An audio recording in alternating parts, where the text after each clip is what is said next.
Hey guys, Captain Hubbard here at Hubbard's Marina, and welcome to our Sunday night live stream show. Hopefully you're ready for a good time tonight, talking fishing, answering your questions, and talking about what's going on now, what's coming up, answering questions, and talking about the weather as well.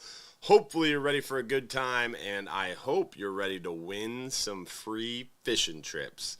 That's right, we're giving away $1,500 every Sunday night during our live stream show. So hopefully you guys are ready for a good time, a great show, and a chance to win plenty of free fishing trips.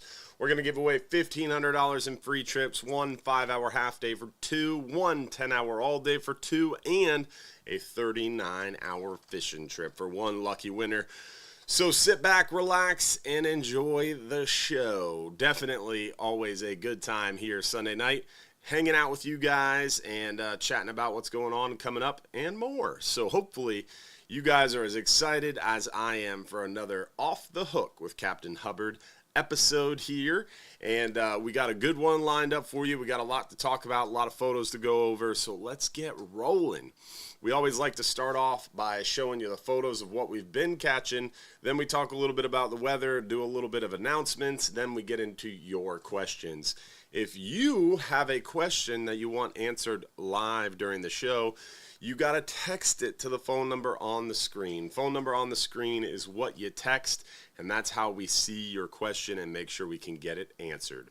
Also, we want to make sure that you know how to win some free fishing trips. So if you want a chance to win tonight, here's how you enter to win, and here's how you claim your free fishing trip if you're one of the lucky winners that gets picked. How you enter is simply watching the entire show live. You got to watch the entire show live. You got to comment one time on the Hubbard's Marina Facebook stream. So you got to go to Hubbard's Marina on Facebook, find the live video, comment one time, you're entered for a chance to win. Then you have to watch the show live, and if your name happens to be on the screen and gets announced as one of our lucky winners, you've got 5 minutes or less to text us your full home address to the phone number on the screen. So that's how you enter, and that's how you claim your free fishing trip. So enjoy. Also want to make sure we give a shout out to our friends over at Gator Jim's Tackle, 3301 Pinellas Point Drive South in St. Pete. If you haven't stopped by to see our friends over at Gator Jim's Tackle, you are missing out. Killer deals, awesome selection, great people.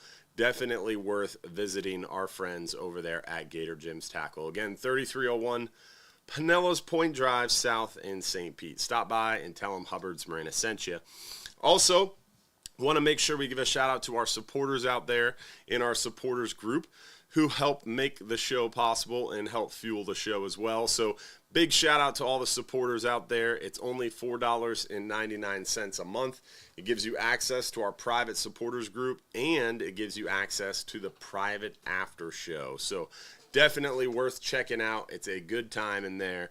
We always have a lot of behind the scenes communication and a little bit of advance notice, and again, that private after show. So it's worth checking out the supporters group. Again, only $4.99 a month. With that, we also want to give a shout out to all the stars senders on Facebook who help fuel the show and make this possible as well. We had quite a few kicking us off tonight. We had Barry Long, Robert Riggs, Jeff Reedy with a big 1,200, Keith White, Keith Minnie with 1,000 stars. Thank you, Keith.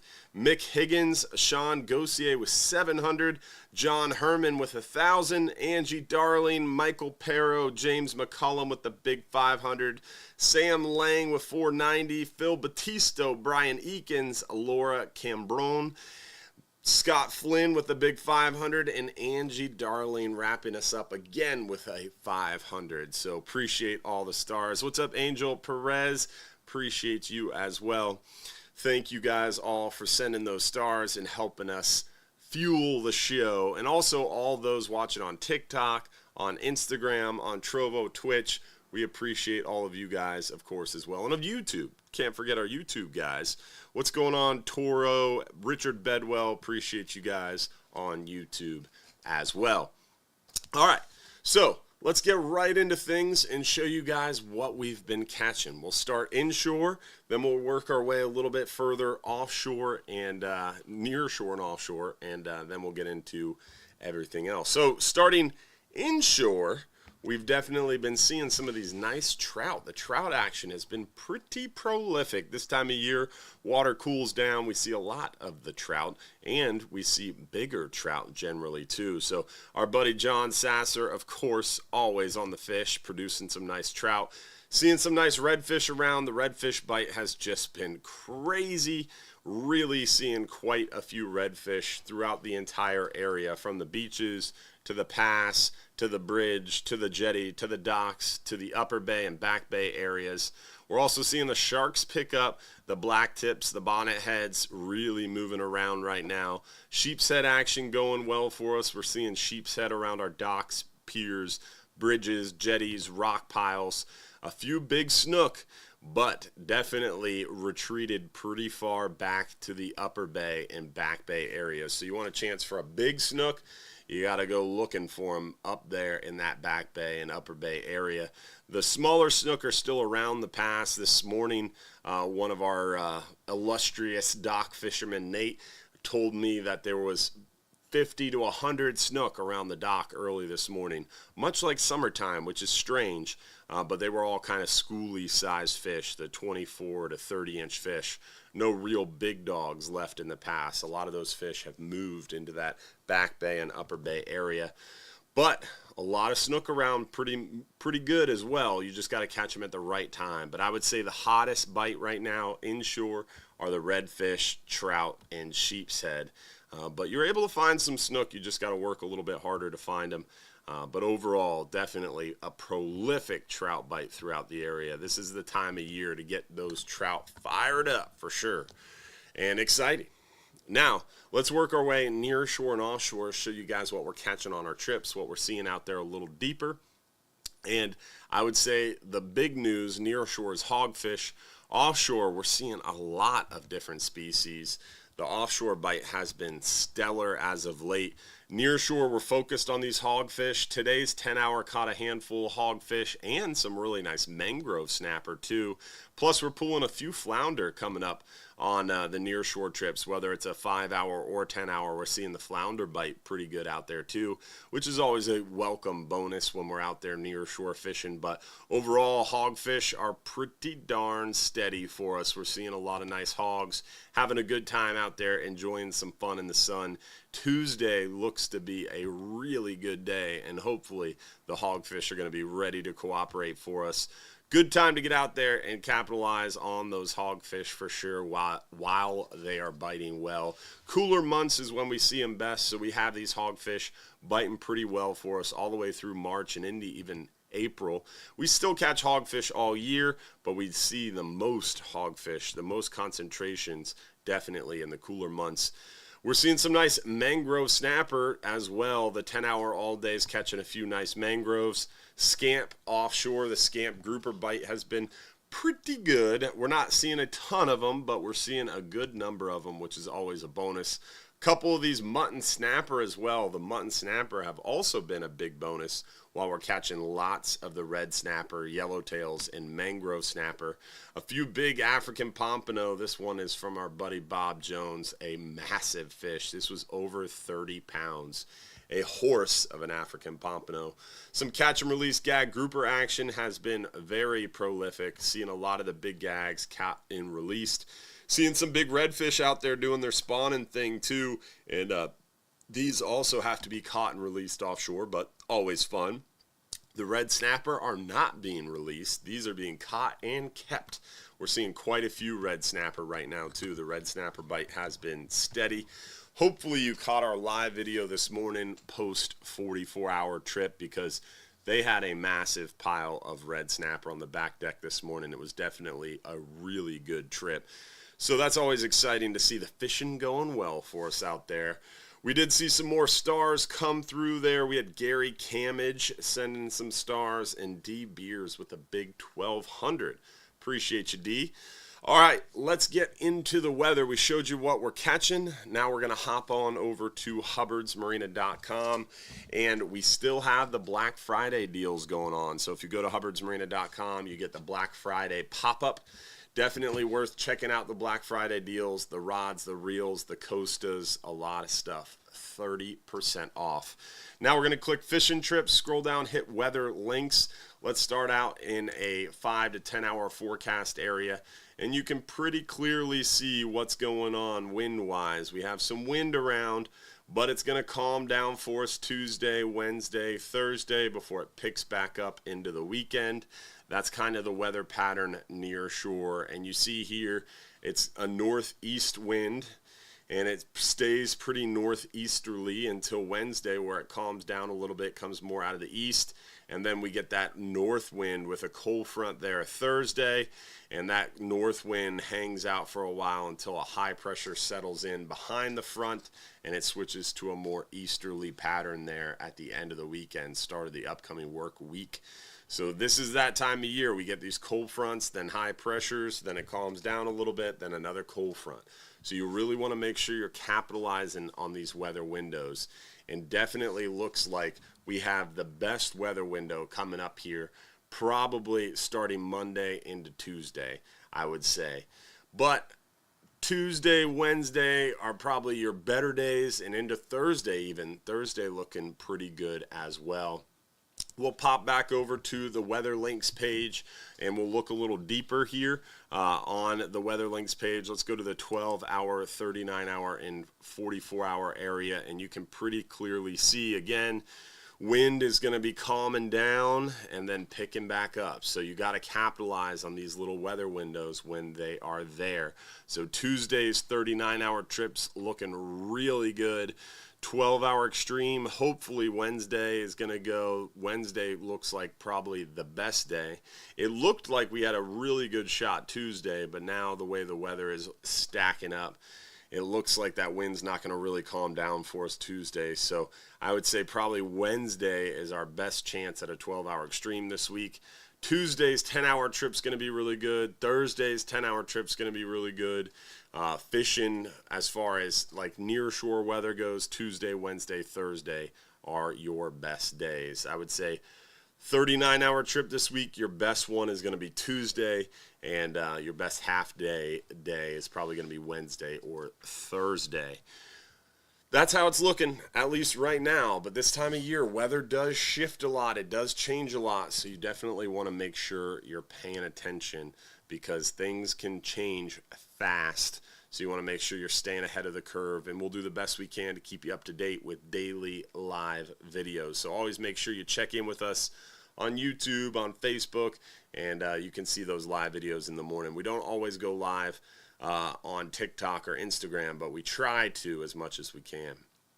All right, now we talked a little bit about what's going on now, what we're catching, the weather. Let's go ahead and do some announcements here, and then we'll get into some of your questions. Remember, if you have a question you want answered live during the show, you do have to text the phone number on the screen. LaShonda Brown, appreciate those 500 stars. And Nick Nieves, appreciate those 1,200 stars. Ed Mack, appreciate you as well, buddy. Thank you all for the stars. All right, Red Snapper, it's open now. It's open through the end of the month, so we got 2 more weeks for Red Snapper season before they close until June 1st of 2025. So if you want a chance at some Red Snapper, don't miss out. You got 2 more weeks. Jetty update. We've been talking about the Johns Pass jetty and the issues out there at the jetty, how they destroyed the sidewalk. Now we've got a bunch of rubble there, and unfortunately they weren't allowing fishing. So it was super frustrating, to say the least.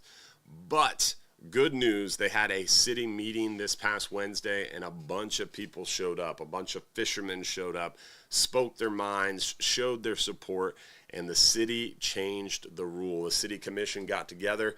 The mayor led them down this path, and the mayor really worked hard for us, Mayor Anne Marie Brooks. Very, very passionate and helpful, and thankful for her because she was able to lead the city commission, and the city commission followed and voted to support removing the rubble. So the city manager who decided to destroy the sidewalk out there because of safety reasons created a bigger safety concern, and now he's having to have the city staff go out there and remove all that sidewalk rubble so they'll be able to once again open up the jetty rocks to fishing. So big win for fishermen in Johns Pass, and really fishermen everywhere, because we were able to come together and make some positive change. So really, really happy about that. And another example of fishermen coming together, uniting, and making things happen for the positive. So super cool news there. Wanted to make sure we talked about that.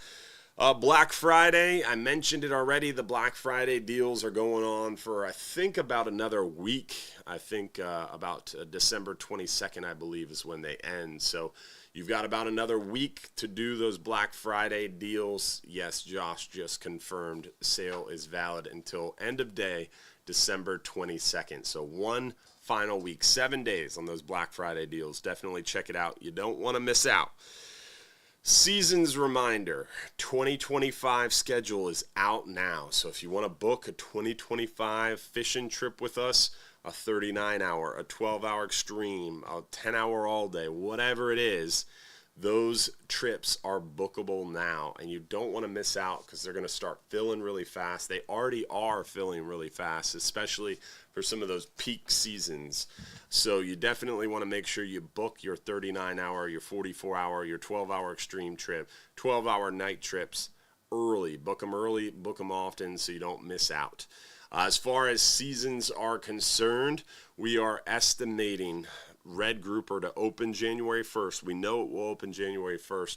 We're estimating red grouper is probably going to close somewhere around the end of May. Gag grouper should open or will open September 1st, and I'm thinking it's going to be like 3.5, 4 weeks is my guess for gag grouper. Amberjack will open September 1st and hopefully be open through the end of October. So September and October for amberjack. And then red snapper will open June 1st for sure. And then I'm thinking it might even go into September. We know for a fact red snapper will open June 1st, and it will probably go through August, and I think even into September. And if that happens, that means the very early part of September, there's a pretty good chance red snapper will be open, gag grouper will be open, amberjack will be open, and triggerfish will be open. So out of the 5 reef species that have seasons, triggerfish, amberjack, red grouper, gag grouper, red snapper, 4 out of 5 will be open at one time, which is pretty rare that happens. But it's pretty exciting. So if I was you, I would book those early September trips ASAP because they're filling up very quickly. People realize that potential, and they are booking and booking often. So make sure if you're interested in a 2025 trip, check out the schedule and book now. It's open. You can book it online after the show or call us tomorrow, and you can always book with us over the phone. Regulars Club and Supporters Club members, remember we have a party coming up December 21st from 4 to 7 p.m. Again, December 21st from 4 to 7 p.m., Regulars Club and Supporters Club Christmas party. So make sure you show up. It's going to be a good time for sure. If you're interested in the Regulars Club, think about it. It's a loyalty program. It's going to give you a huge discount on the fishing trips. You can go to hubbardsmarina.com, click fishing trips, scroll down to fishing trips information, and then you can hit the Regulars Club info. There's a video here that explains what the Regulars Club is. There's the prices of the club and the discounts. You get half price 5 and 10 hour trips, 30% off the long range trips. So some really big discounts in this loyalty program. But it's a loyalty program, and it's meant to make fishing more often, more affordable. So really, you want to be fishing 5, 10, 15 times a year, and then it's going to make it more affordable to go fishing even more often. So think about the Regulars Club. Definitely pretty cool, and you can join now, and that membership's going to go all the way until the end of December 2025. So lots of opportunities there. And the Regulars Club, And with that, let's talk about your questions. If you have questions, you want them answered live during the show, you got to text them to the phone number on the screen. But before we get into your questions, let's go ahead and give away our first free trip of the night. We're going to give away multiple free fishing trips, but let's start with our 5-hour half-day trip for 2 guests. One lucky winner, 2 guests, 5-hour half-day fishing trip. Lucky winner is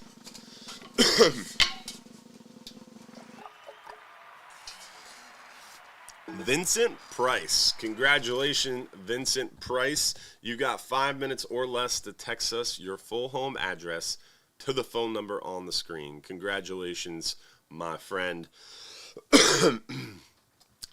Is there a way to get a better TV on the 39-hour trip? The problem with that is we've had bigger TVs in the past, and the bigger the TV, the harder they are, or the harder they fall, I should say. When it gets really rough out there, it's a challenge keeping the TVs on the walls. We've had them mounted to the wall in the past, and the shelving that we need to store food actually shifted, knocked it off the wall, and slammed it on the ground. So a lot of people are like, "Whoa, if you're having trouble with your TV falling over, mount it on the wall." We've tried that as well. So unfortunately, our challenge is just space with storing food and storing our galley goods and galley items, and then also balancing the whole TV thing. Plus, there's not a lot of room to sit there, and a lot of people are focused on fishing anyway, so most of the time the TV is just a couple people, so it hasn't been too big of a deal. But it's definitely on our minds, and I've said it in the past. We hope to build a new party boat in the near future.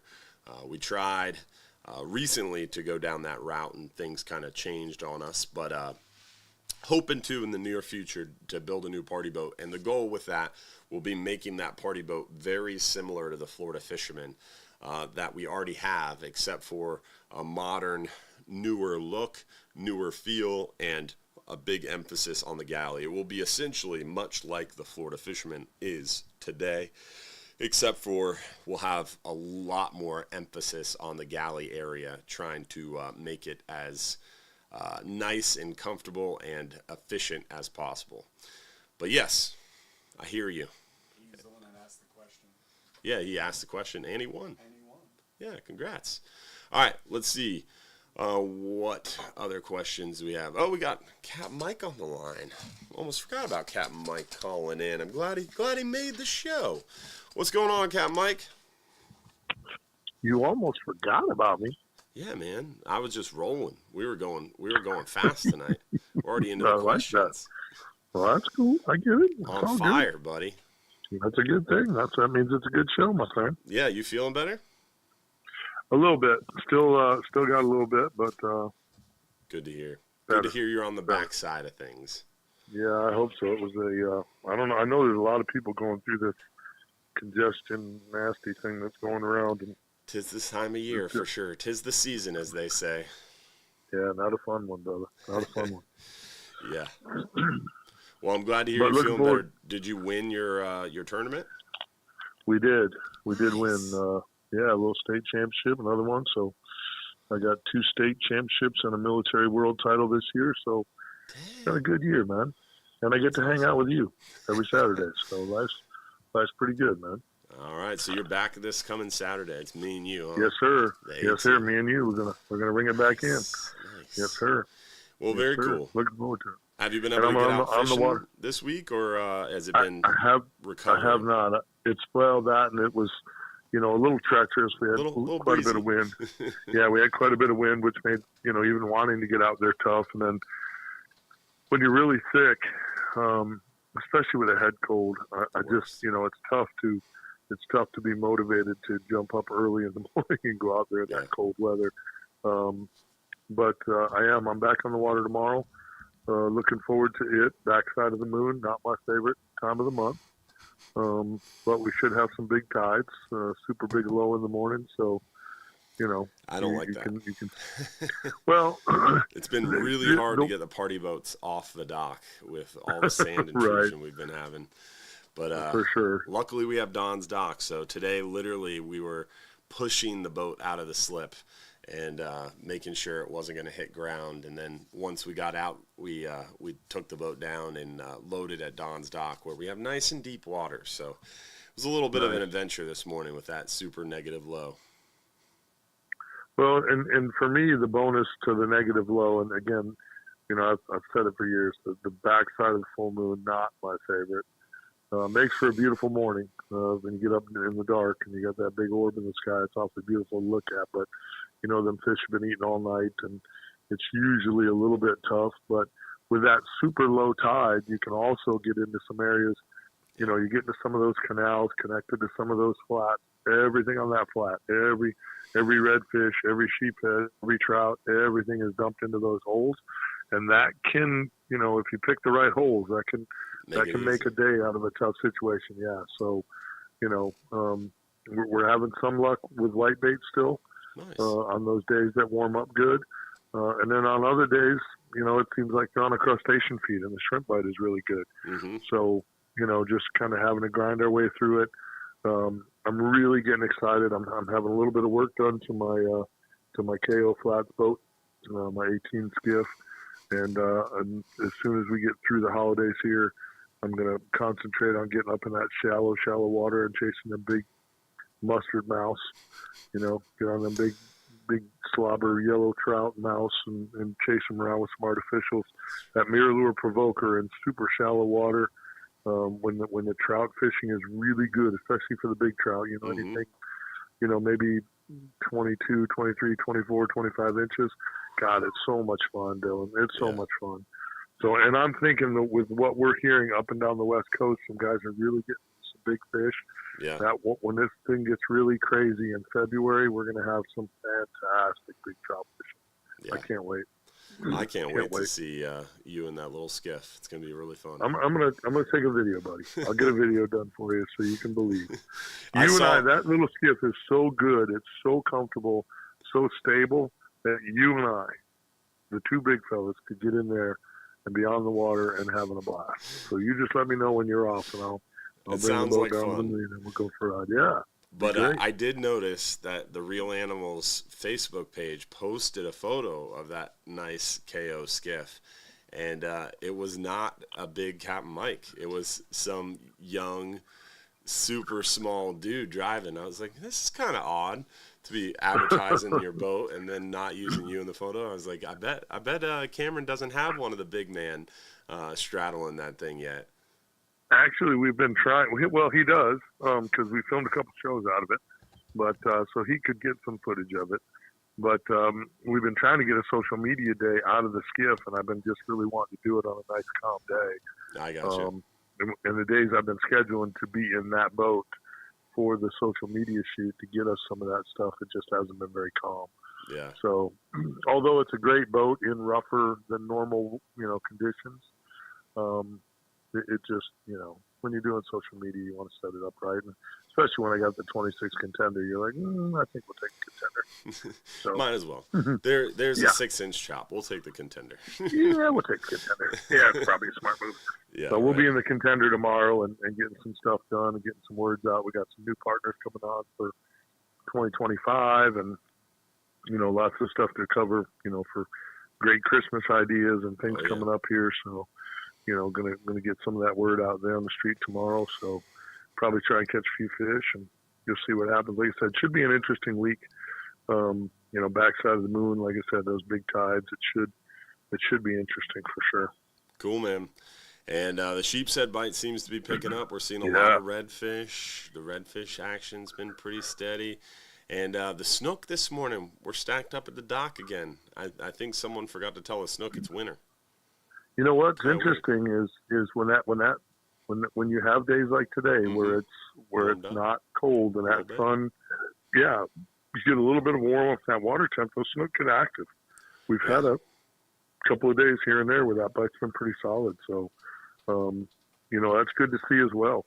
You know, anytime you can be in late December and still poking at, you know, a few nice snook here and there, that's a pretty good thing. I'll give everybody this tip, and it's something that I noticed last week on a couple of. I had a decent trout bite. We had a decent redfish bite, and I was fishing in canals that were maybe, 4.5, 5 to 7 foot. Okay. Got on some docks. Dock line. And some deep docks. Some docks that are, 10 to 12 to 13 feet. Ooh. And I don't know what the deal was. It might have had something to do with the time of the day. It was a little more towards midday. That sun had been up for a while. That water temperature come up a little bit. But, man, we got into a really, really good snook bite on those deeper docks. What I've noticed when I was fishing dock lines back in the day is, when you're fishing canal dock lines, you always want to fish the front of the canal, not the very back of the canal. And then I've noticed the underwater lights, like the old school underwater lights, not the new school energy efficient LED things. I'm talking about like the old school halogen one that you can kind of hear buzzing from 50 yards away. Those things emit heat, and especially the ones that are just above the water. It's crazy. And I feel like, all right, they emit heat, they concentrate the bait, they concentrate the fish at night, and then I'm thinking maybe that kind of holds it around through the daytime, because I noticed that some of my favorite dock fishing, nighttime dock fishing docks, if you hit them in the morning, like mid-morning, I always had really good luck there. Have you noticed that? 100%. I wish you wouldn't be giving all that information out. Sometimes you talk too much, Don. I've been known to do that. Yes, sir, you have. Right. But you're absolutely spot on. And all that is, and I know it sounds cliche, and we say it all the time, but it's paying attention to the details of your day. That's all that is. Mm-hmm. And that's what separates the average or decent fisherman from the great fisherman.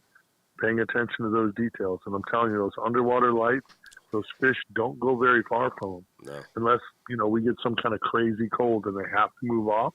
Mm-hmm. They stay pretty close. I mean, and again, they may not be, you could go there midday and not do so well. Yeah. But if you're consistently finding fish on a dock line at night, especially those that have a lot of those dock lights, especially the old dock lights, like you said, those fish don't travel far from there. Mm-hmm. Because once those lights kick on at night, all that bait, it's whatever bait is in that canal, is coming to those dock lights.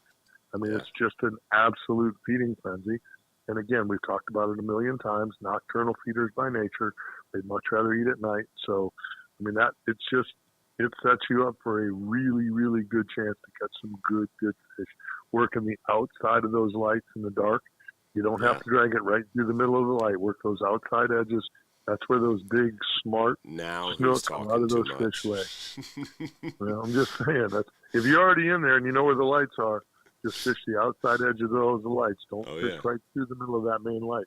Fish the outside edges, and then big girls are sitting on that outside edge waiting for a morsel to come their way. And you can redfish are normally on the bottom, too.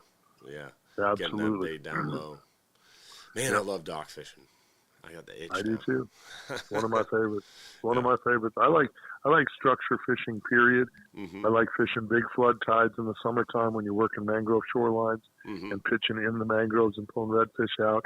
It's what it used to be one of my favorite things to do on tour, down there around Charlotte Harbor, areas where you could have long stretches of, mangrove shorelines where you could just go to work, just hitting every little nook and cranny.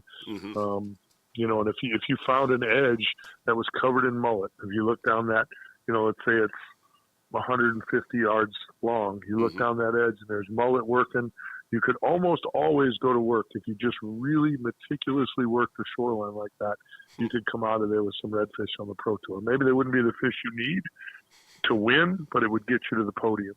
Yeah. So I just love that structure fishing, whether it's docks or mangrove shorelines, any of that stuff to me is just, it's magical. I love structure fishing. Definitely a good time of year for it. Well, I appreciate you, buddy. Thank you so much, Capt Mike. No problem. Thanks for handling the show this weekend so I could go run around with the fellas, and I look forward to seeing you this weekend. All right, man. Looking forward to it, buddy. All right, guys. Have a great night. Thank you. See you, Mike. See you, brother. Oh, don't forget my deer sausage. He hung up. I'll text him. He was like, click. So someone did ask about the birthday specials. Do we still offer the birthday specials? Yes, you get a free trip on your actual birthday, but it has to be your actual birthday. So we're giving away a free trip. So sometimes people are like, well, the trip I want isn't on my birthday. Take a free trip. Take a different one. There's plenty of free trips to do for your birthday. And say your birthday is on a Sunday, we have a Friday 39-hour trip. That 39-hour trip would technically fall on your birthday because you don't come back from that trip until Sunday. So you have a lot of flexibility there to do a trip that overlaps your birthday too. So definitely take advantage of the free birthday trips. It's right on our website. If you go to hubbardsmarina.com, Josh is going to show us here. If you go to hubbardsmarina.com, hit info, hit Marina info. Watch out for your Black Friday pop-up. Marina info, scroll down to a free birthday trip. It's right above the Lady Anglers Facebook group page. Free birthday trip. It's got all the frequently asked questions and policies, so check it out. Absolutely free fishing trip on your birthday. Up to a 10-hour trip fare cost. You just got to bring a friend with you. So check out the page and take advantage of that. Another way you can get free fishing trips is watching our show every Sunday night, telling your friends to watch our show as well. Because if your friend watches the show and they win, hopefully they'll take you because you're the one who told them to watch the show. So you can win free fishing trips during the show. You can come out fishing on your birthday. And then also, don't forget about our tattoo special. Josh is going to show that on our website too. If you go to hubbardsmarina.com, hit info, and then hit Marina info, right? Right? Yeah, Marina info, and then Hubbard's Marina Tattoos. You can click that page, and it's going to bring you to our Hubbard's Marina Tattoos specials, and you'll be able to check out all the tattoo guidelines and scroll through the litany of different examples that have been accomplished thus far. And Tim just got one. We haven't posted it yet. It still needs final color patterns, but Tim's is bad to the bone. It's the green Hubbard's Marina logo, and then there's this aggressive-looking hogfish diving into it with a leader hanging out of its mouth. So it's pretty darn cool. Definitely an interesting tattoo. So more Hubbard's Marina tattoos should be added to the website page coming up soon as well. Do you offer inshore fishing trips? We do offer inshore fishing trips through Capt Mike, our partner there in crime. So if you go to hubbardsmarina.com and you're interested in going on an inshore fishing trip, you can hit private charters, private charter fishing, and then hit inshore fishing. And that's going to bring you to the inshore fishing page with Captain Mike. And there's the phone number. There's the illustrious phone number of Captain Mike Anderson. So if you want to give him a call and book a private charter, it's right there on our website. Here's some of the pricing info. There's tarpon trips. There's a lot of different inshore fishing charters. So if you wanted to book a snook, redfish, trout charter, you can do that as well through the website there. Pretty fancy. A lot of information on hubbardsmarina.com. Plus, we have a new tips and tricks video as well. If you are a YouTube subscriber, hopefully you caught it. If you're not a YouTube subscriber, it will be added to our website this week. Remember, if you go to hubbardsmarina.com, I hit the button too early. Sorry, Josh. If you go to hubbardsmarina.com, hit fishing trips and scroll down to fishing video links, you can hit the fishing tips and tricks page. Josh is going to be adding it to this website page very soon, probably this week. So it'll pop up on the fishing tips and tricks page, but for now, you can catch it on our YouTube channel. Josh is going to pull it up for us. I don't want to watch the whole video because it's pretty long. I think it's like 8 minutes, isn't it? How long is that video? 10 minutes. See, I talk a lot, as Capt Mike says. It's a 10-minute video, so I don't want to watch the whole thing now. But it's pretty cool. It's me. Is the audio on so they can't hear it? They can't hear it. They can't? All right. So we could just look at it while it's playing. So basically, it's me and Will on the dock, and we go over how to catch big mangrove snapper. So you want to catch the biggest possible mangrove snapper possible. This is it right here. This video is going to give you all the inside tips from the man, the myth, the legend himself, Captain Will, about how to hook them, how to bait them, how to drop them down to bottom, how to set the hook, how to make sure you don't miss them.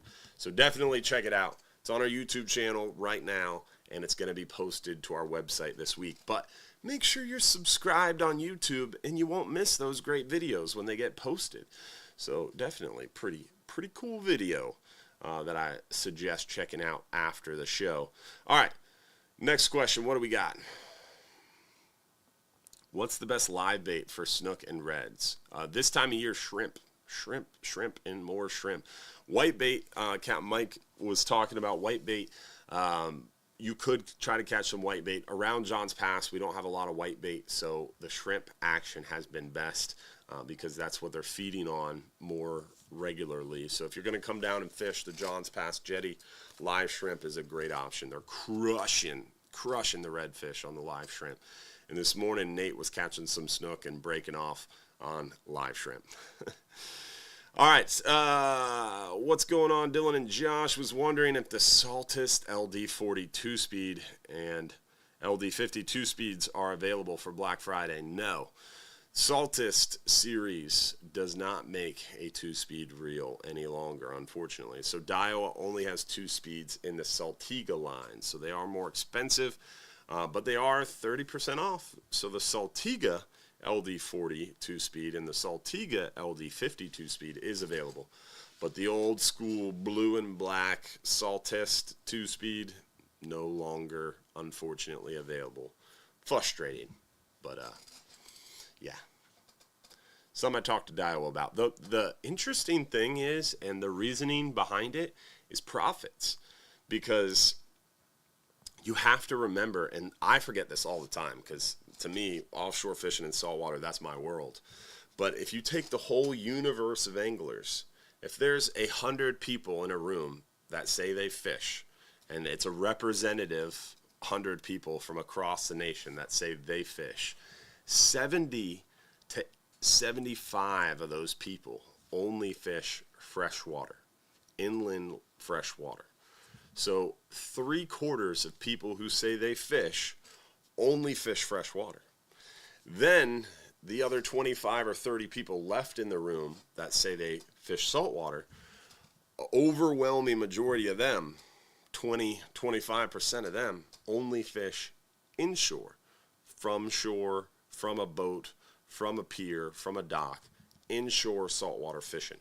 So land-based or small boat or kayak, paddleboard, canoe, inshore fishing. Only 1% of anglers. So if you had a room of 100 people that say they fish, only one of those people would fish offshore. And less than 1% of that 1% would then fish beyond 20 miles on a regular basis. So at Hubbard's Marina, we are the 1% of the 1%. So it's pretty interesting. So when you look at a company like Daiwa, who makes fishing reels for freshwater and saltwater, if they are trying to cater to fishermen and only 1% of those fishermen need that big, beefy offshore reel, it doesn't make a lot of sense financially to have a wide variety. They just want to keep the high-end models that sell well, that represent their company well. So they actually really dial back. And you see that with a lot of companies. Shimano, Daiwa, Penn.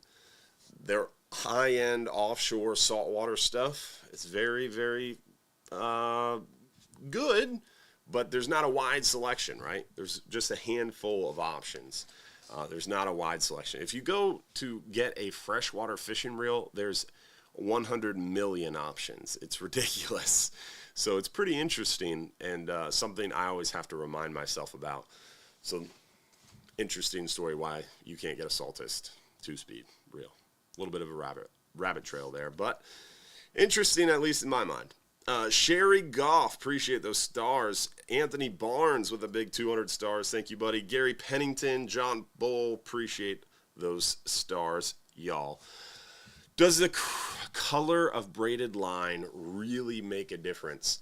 Our buddies over at Salt Strong did a pretty interesting video about that. To answer your question, no. colors of line, colors of leader, colors of lures are made to catch you, the fisherman or the fisherwoman, walking down the aisle at Gator Gyms. Colors of lures and colors of line are really just meant to catch fishermen. If you talk to the line companies, a lot of the line companies have different colors of line based on reel manufacturers. So a lot of the reel manufacturers were coming out with this like black with a blue trim. So all of a sudden a lot of the braids started to become that light blue or dark blue, that baby blue, because they wanted fishermen or fisherwomen to be able to buy the braided line that matches their reel. That's why you have pink braided line. That's why you have a bunch of different colors of braided line, because it's more of a fashion thing. People want to match the color of the line to their reel. I've never been that type of person, but some people are. Me personally, I like the dark colors, the black, the dark green, the forest green. There's a deep water camo I like a lot. I even like the blue color braid too, but not the real bright blue, the darker blue color braid, because it works well. Essentially, I believe it's the color red disappears first. There's a fancy scientific way of saying this, but I forget. Divers are really familiar with it in chromatography. I don't know. I'm gonna butcher it, but it's something like that. It's basically the study of light and light colors. Oh, Josh was able to pull up a video. All right, we'll watch a video. So here is a great example. So we're gonna take these colored markers and marker lids, and we're gonna go to the bottom, and you can see as you go underneath the water, look what's happening to that pink and that red already. It's starting to look gray. It's starting to lose its color. So as they descend to bottom, you're going to see the colors start to just dissipate. I think it's color red that loses its color first. But look how the green is now almost completely white. It's pretty interesting what happens as you dive to bottom. This is a cool video. You ever seen this? I've seen something similar, but not this exact one. It's cool that you can look up and see the juxtaposition. See that color red though? It's completely disappearing. The color red, I think, is the wavelength that disappears first. But this is an example. So people really worry about their slow pitch jigs and what color slow pitch jigs they have. But in reality, the fish don't really see color, because first, fish can't see well. Second, as it goes to bottom, it loses its color anyway. So the color patterns on these lures are less concerning to the fish and more concerning to catching your eye as you walk down the tackle aisle at your local tackle shop. But also, it's more color transitions, and if you got a dark back and a lighter colored body. So that's why I like a more natural colored bait. I like that blue. That blue kind of fades in with the water pretty well, but there you go. There's an example of why color doesn't much matter when you're picking out your color of braid, because as you go down in the water column, it disappears. And plus, on top of that, you should be fishing a top shot. So your braid should never be that close to your line as well. Oh, is this a video about what fish see? Yeah. Is it actually show stuff? Yeah, it shows some stuff. But it's more talking. Yeah, it's a lot of talking. This is a pretty interesting fish, or an interesting video. What fish can see? How do we see? Yeah, this wouldn't help unless you're actually listening to it. But interesting video, so I'm going to definitely watch that one after the show.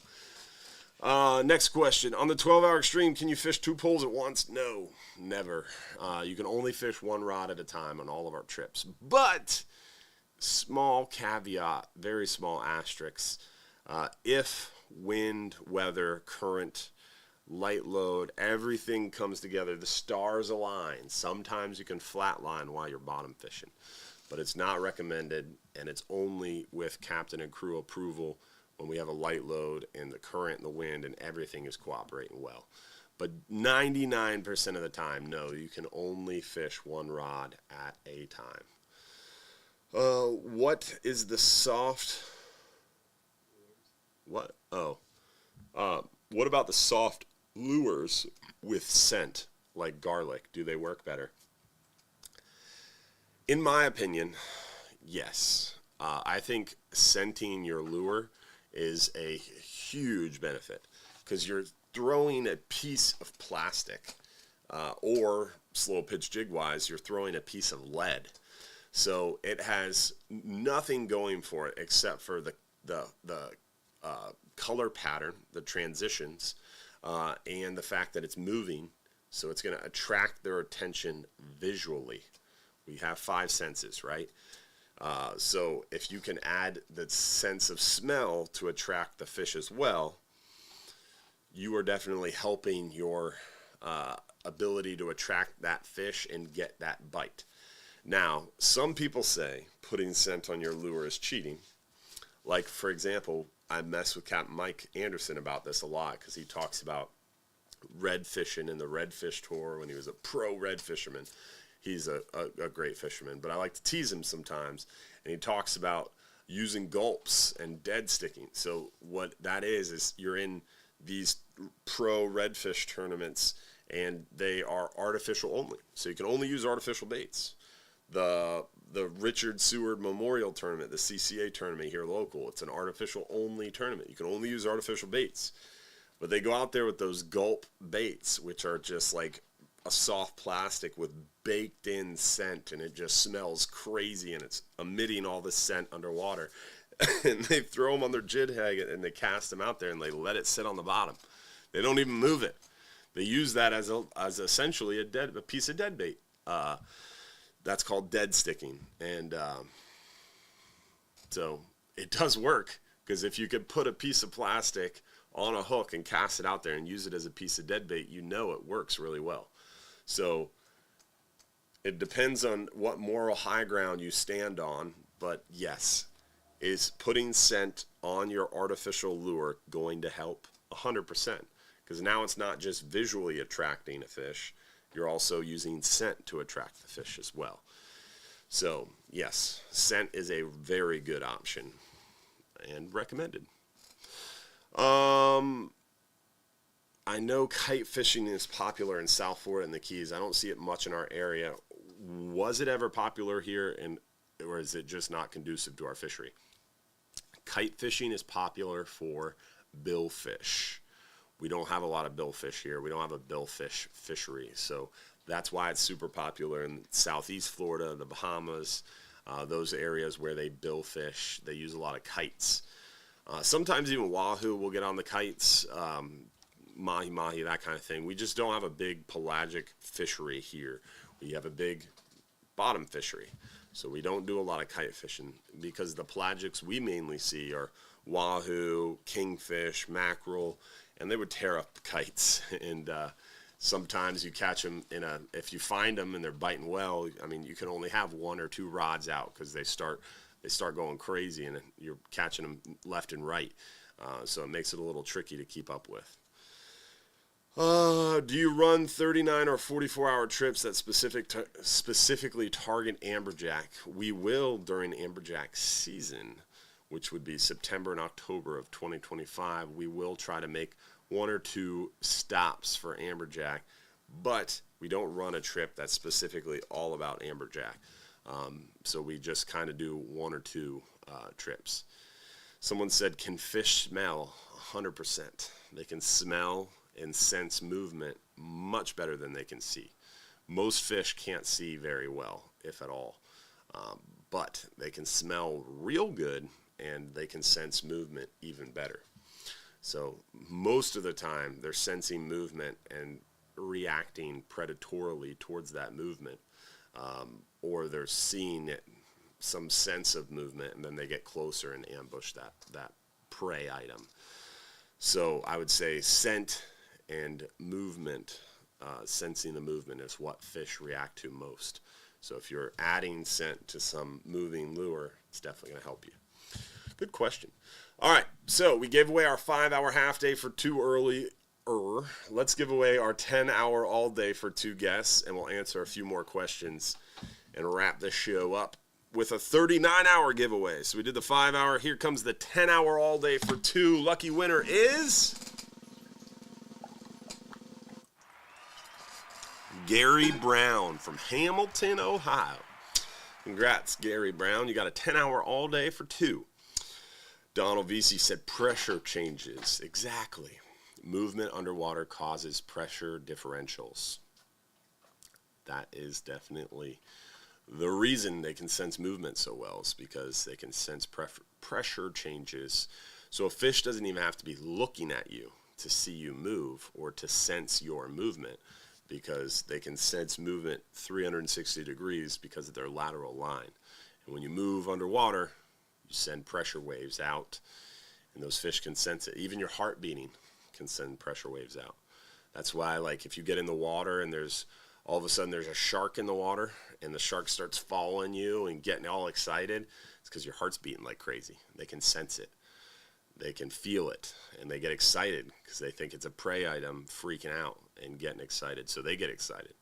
If you see a big shark and you stay calm and you regulate your breathing, they're chill. They stay chill.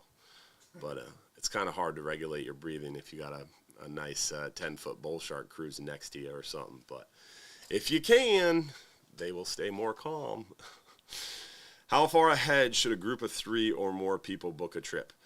It depends on the trip. If you're booking like a 39-hour trip during red snapper season, gag grouper season, amberjack season, I would book as soon as possible, because those trips, they fill up quickly for those highly demanded seasons. If you're booking like a half-day trip, you can book the morning of, or really preferably the day before. So we always prefer, if you can give us a little bit of notice, the day or 2 before is helpful.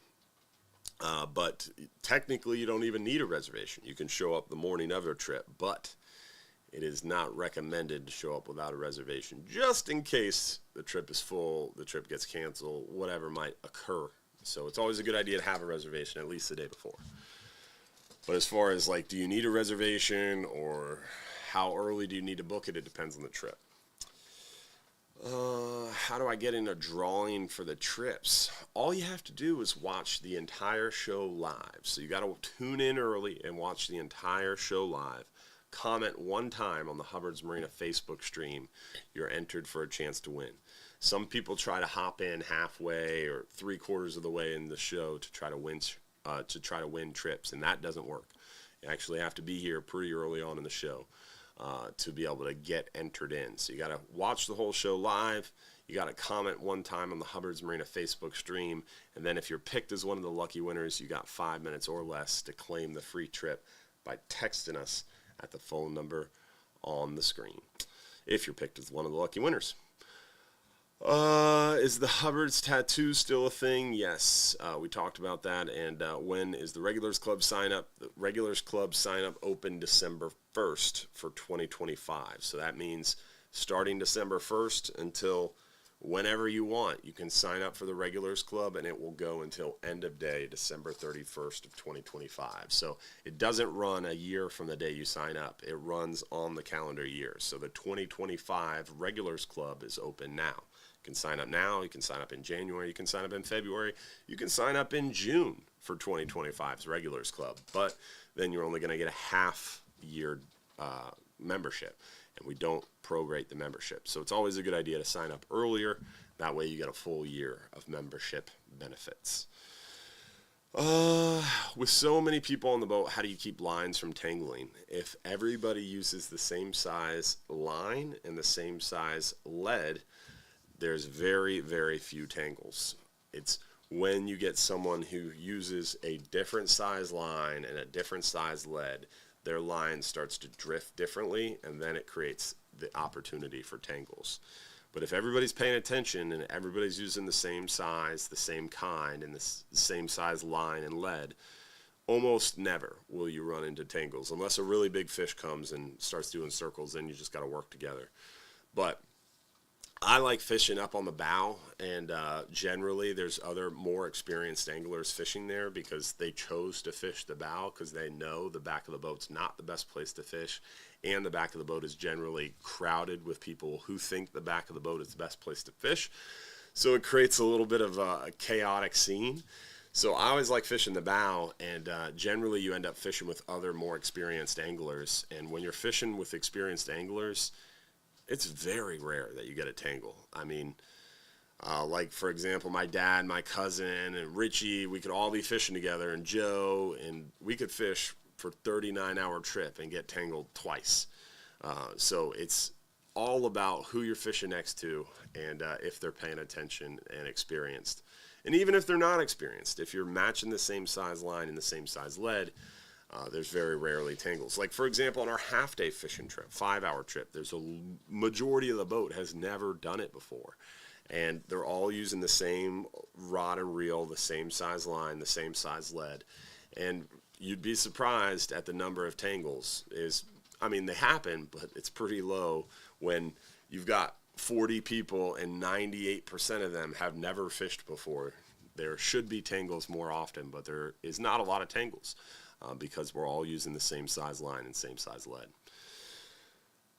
Do you guys take any volunteer deckhands, or do you have to be employed to work on the boats? So we are in a unique position. We are a Coast Guard inspected vessel that's federally permitted, operating in federal waters. So you actually leave the state of Florida and travel into federal waters. So the boat is definitely a very difficult place to maintain a job because you have to be in a drug consortium, and you have to be over the age of 18, and you have to be an able-bodied seaman, and you have to be able to pass that random drug test and drug screenings, and you also have to be able to pass drilling.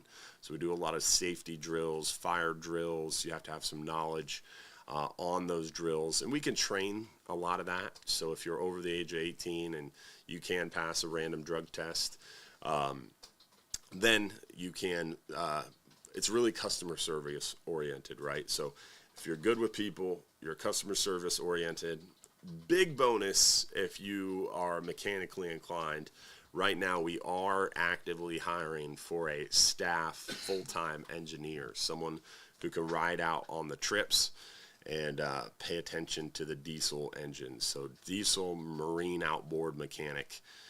We are looking for a full-time. So if maybe you've had a full-time gig in marine mechanics and you want to take a leisurely second job in maybe the second half of your life, this would be a good position.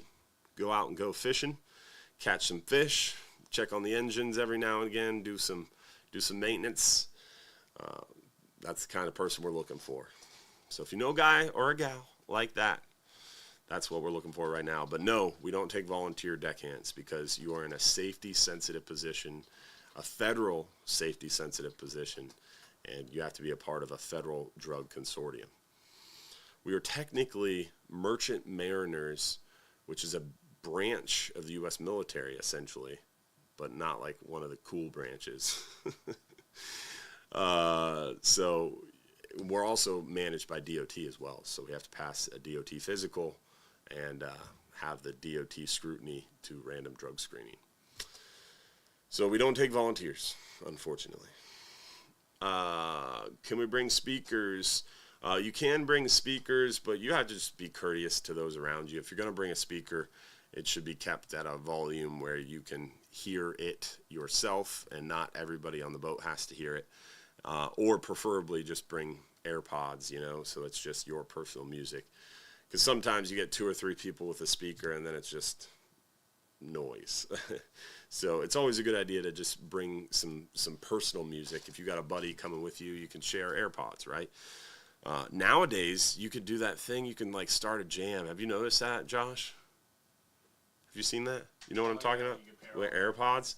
And it's just random. Someone can just request to start listening to your music. Yeah. I was on the plane, and this guy kept trying to watch my Viking show I was watching. He kept requesting. Yeah, he must have been sitting next to me or something. He kept requesting to pair his iPad, his AirPods to my iPad. It's nope. Pretty funny. I was like, no, this is my show. I'm watching this. Yeah. But yeah, you can start up jams in the gym. It's pretty cool, and then all you and your buddies can all listen to the same music. We used to do that back in the day with regular AirPod or iPods. Yeah, iPod with the you stuck the thing in there with the 3-way splitter. Yeah, I remember Or on the bus. We would The bus on field trips, middle school. we'd have parties. We used to have silent raves in the backyard on the back acreage, and we would just put AirPods and have the same playlist and just hit play at the same time. Weird. Now it's popular. Now they have silent concerts. Actually, Cindy went to one of those. One of our office staff, they had Cindy and Melissa. They went to the beach, and it was a guy on the beach playing a piano, but it wasn't playing out loud. You had to pay for a ticket, and you got headsets. Mm-hmm. So they're literally sitting on the beach at sunset with this guy playing a silent piano that you can only hear over the headphones. Pretty interesting. That is a thing now. All right, next question. Is a Speedmaster 20 2-speed with a 40-pound mono enough for snapper group on a 12-hour trip? A Speedmaster 20 is a huge reel, very powerful reel to have only 40-pound mainline on. I would probably have at least 60-pound mainline, probably 80-pound mainline on that. Because I think the Speedmaster goes 12, 16, and 20. They have weird sizes at Shimano. They're nice reels, though. 20, I think, is a big dog. I think they even have a 25, which is a little bigger. But that's got a lot of drag. That's got like 40 pounds, 45 pounds of drag. So I would be fishing heavier mainline and using that for grouper and maybe have a smaller reel with 40-pound test for the mangrove snapper.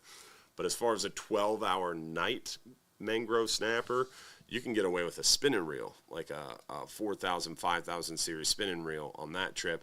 And then I bring with me probably my Saltist 52 speed with 40-pound, or maybe my Saltiga 35 with 40-pound, a smaller conventional reel to pair with it.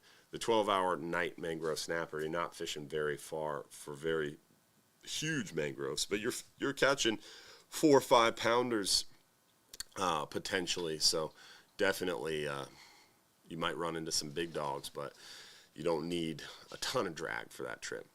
But yeah, a Speedmaster 20, someone commented, has 45 pounds of drag. So I would be using at least 60-pound mainline on that reel with like 60, 80-pound leaders. That's a big reel, very big reel for 40 pounds. Yeah, that's big. Do you like single speed or 2-speed for snapper fishing? 2-speed is always better. Nowadays, 2-speed reels are expensive. So if you can't afford a 2-speed reel, a single-speed reel works great. High speed, if you're fishing for a mangrove snapper, you want a 6-to-1, 6.2-to-1 gear ratio. 6-to-1 is good. 7-to-1 gets a little too fast. 5-to-1 even works. But 4-to-1 starts to be too slow. 3-to-1 is way too slow. So a 2-speed reel gives you that high gear ratio, that 6.2-to-1, that 6.5-to-1, that happy high gear. And then you have the option to downshift. So the higher the gear ratio, the faster the retrieve. So every revolution of the handle is going to spin the spool on the reel a lot. I think it's a 6.2-to-1 means every rotation of the handle means the spool will spin 6 times. So if you have a lot of line in your spool and that big spool is spinning, the diameter of that spool is going to be retrieving that line. So you can retrieve 4 or 5 feet of line every time you turn the handle. And when you feel a bite, you're turning the handle really fast, right? So if you put a couple quick turns of the handle, 5, 6 turns of the handle, all of a sudden you're moving that hook 25, 30 feet. So the higher gear ratio retrieves line really quickly, and it enables you to set the hook really quickly and not miss that quick biting snapper. But the higher the gear ratio, the lower the torque.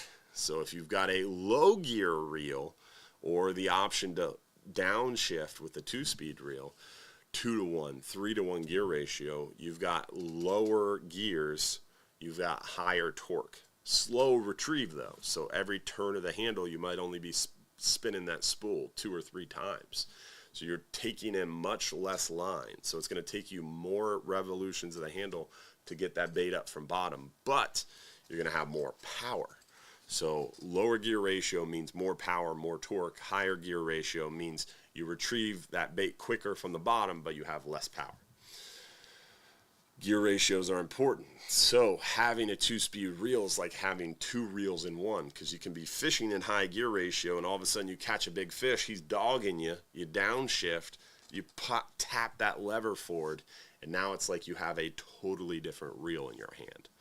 So 2-speed reels are pretty cool for that reason, but they are a little bit more pricey because it's like 2 reels in one. Upon request, will you bleed our catch for us? Or can I do it myself? Yes and no. On a private charter, we can do whatever you want. So on a private charter, you can ask us to do whatever we want. We'll do it within reason. But yes, on a private charter, we can bleed all your catch, no problem. On a public boat, bleeding your catch becomes a little bit tricky. Because if you catch your fish, it hits the deck, and you bleed it, all of a sudden it's going to be splurting blood everywhere, and we're going to have to carry it down the deck. It's going to make a huge mess. Don't do that. So don't bleed your fish when you catch it, when it hits the deck.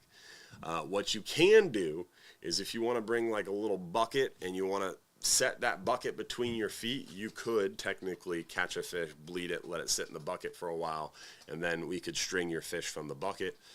Or you could or you can not say anything, and then we can string your fish for you, and then every now and again you can walk back to the fish box and bleed the couple fish on top of your stringer. So just talk to the crew, and we can do our best to accommodate you. All right, next question. What do we got? I understand Hubbard's is focused on bottom fishing, but I also enjoy trolling with dead natural baits such as ballyhoo. Which trip or services do you recommend most for this kind of fishing?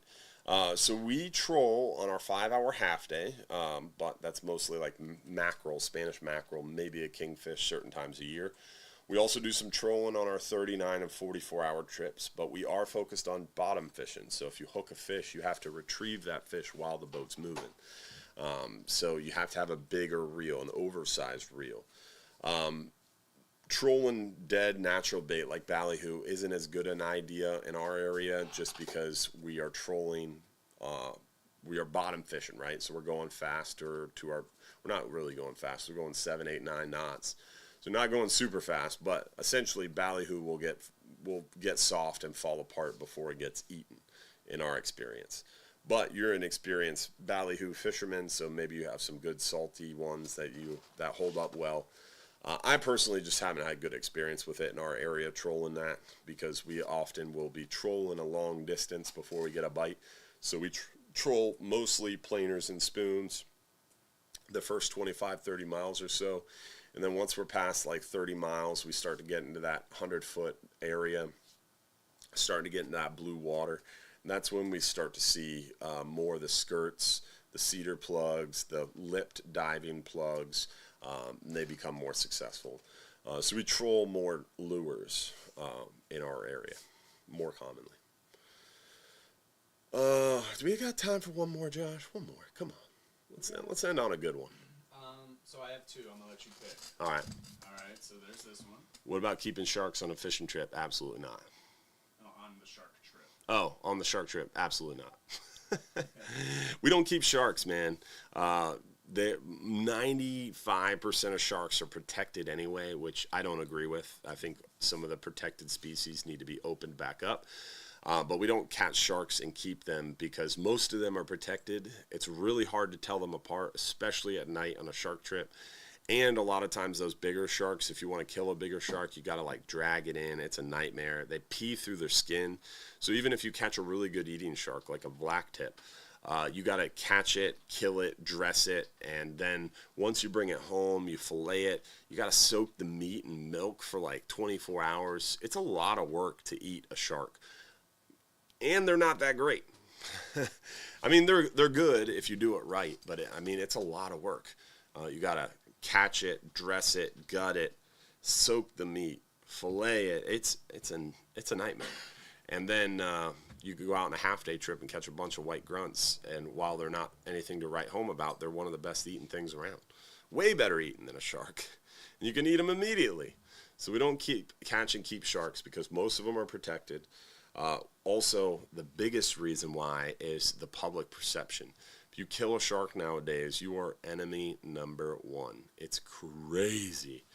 Literally got death threats for about 6 months the last time our company killed a shark. It's pretty wild, and it's not worth the bad PR. It's not worth the hassle, and they're really not that great at eating unless you really know what you're doing to prepare them.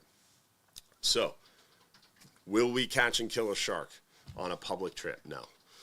If you book a private charter and you demand to catch and keep a shark, if we catch one that's legal, which is very difficult to do, you could potentially keep it. But we're going to talk you out of it. And generally, we're probably not going to book a trip if that's your goal desire, is to go out there and catch and kill a really big shark, because the big ones aren't good to eat anyway. The small ones are the ones that are good to eat. The 4 or 5 foot black tips, those are real good eating. Not the big dogs. The big boys are not very good. All right, so we talked a little bit about what we're catching, what we're seeing, the weather. We answered a bunch of your questions. Hopefully I got to all your questions. We did our announcements. We gave away some free trips. Hopefully you guys had a good time tonight. Every Sunday night, right here, 7:30 p.m. Hopefully we'll see you next week and every week for our live stream show. Make sure you tell your friends as well. Tell your friends, because maybe your friend might join watching and maybe they win a free trip. And who do you think they're going to bring? They're going to bring you, because you won them a free trip. So definitely tell your friends about the show. Join us. Take advantage of the birthday discount, the tattoo discount, and hopefully we'll see you out there on the water. Definitely looking forward to a great week of fishing. Fishing is hot right now, as we've discussed. And yeah, exciting stuff for sure. All right, with that, we are going to do our supporters after show at what time, Josh? 55? Yeah, we can do 55. 8:55 supporters after show in our private supporters group. And you can join and become a supporter today for $4.99. Less than $5 to become a supporter, get access to that private after show and our private group. It's a lot of fun. So think about becoming a supporter. Josh just put the link in the chat. It's also on our website as well. So check out the supporters group. Hopefully we'll see you out there soon.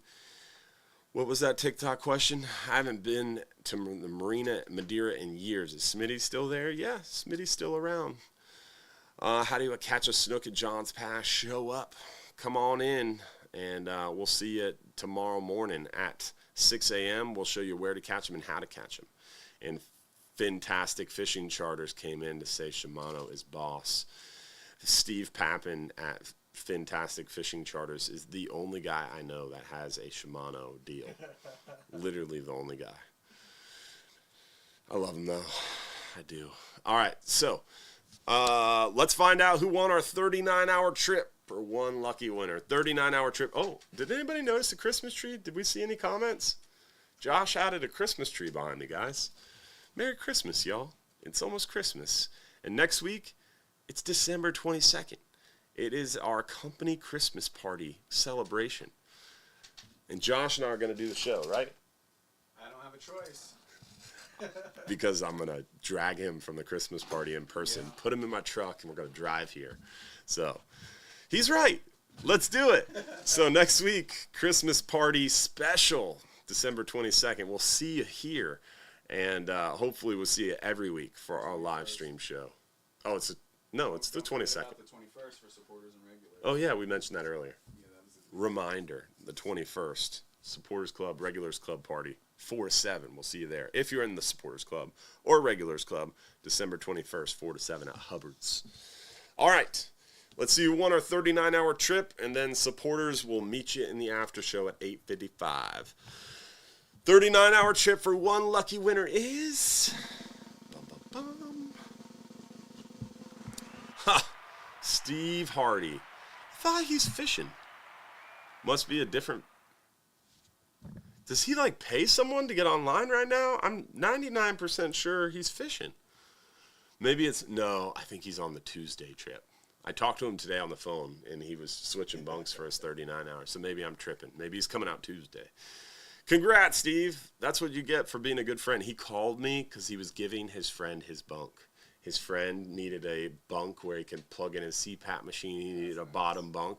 And Steve was calling me to graciously give up his bunk to his friend. So, good dude. Karma came round for you, bro. Y'all have a good night. Tight lines. We'll see you next week for another episode. Thanks for being a part of our Hubbard's Marina family, y'all.